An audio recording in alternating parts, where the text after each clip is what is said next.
On the last part of Bardock After, instead of being killed by Frieza, he was saved by a Yard Rat and spent the next few months training over there. This led to him surpassing what is considered to be the average Saiyan power, learning instant transmission, and most importantly, wanting to get revenge on Frieza. A story created by young Gigi, this is Bardock After, Part 2.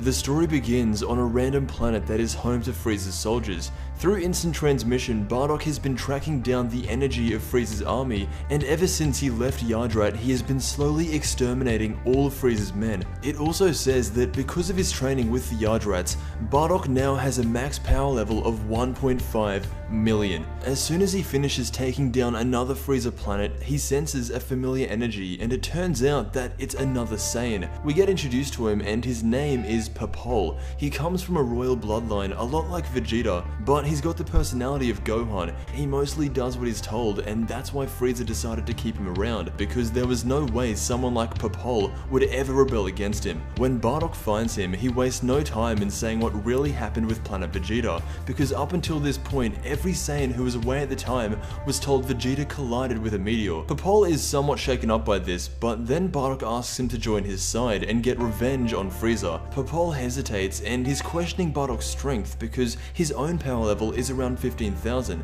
As far as these Saiyans know, Frieza only has one form, his first. They aren't aware of his second, third, and fourth. Either way, Bardock shows a glimpse of his power, and to no surprise, the scouter is counting numbers up to 300,000, but then it breaks. Bardock goes on to say that this is nowhere near his full power, and if you come with me, you will be doing all Saiyans justice. So they head out across the planet to take down any one of Frieza's men. Time passes and they eventually do it, but Bardock brings up that some of the Ginyu Force members, or even Dodoria and Zarbon, would be too much for Papol to handle at the moment. So Bardock says that he will train him for 1 month, and with that 1 month of training, his power will increase 10 times what it is now.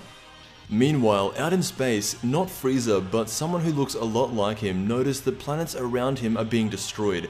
The people on the ship are trying to figure out who or what it is, but every time a planet gets destroyed, the power level vanishes. This isn't Frieza, this is someone who works under Frieza, and the planets that Bardock and Papol have been destroying have all been a part of this guy's territory. Right now, they're on Frieza planet number 8, and since a week has passed since they've been training, they have been able to track them both down. Switching back to Bardock, he says something very real, and not something people would usually associate with him. He says that at the rate his power is increasing, he and Papol will have no problem conquering the universe. So if Bardock ever gets revenge on Frieza, that will be his next goal. It really points out that Saiyans aren't good people. Even after everything he's seen Frieza do, Bardock would be willing to do it too if he had the power. That's actually one of the things that makes Goku so interesting. It wasn't until him that Saiyans in Universe 7 really started becoming good. As Bardock is thinking to himself, the two fighters have been sent down to kill him. These guys are around the strength of the Ginyu Force, and it's pretty much your average Dragon Ball fight. Bardock lets Papol fight them 2-on-1 because he thinks it'll be good training. The battle goes on for a while, but over time, Papol starts getting overpowered.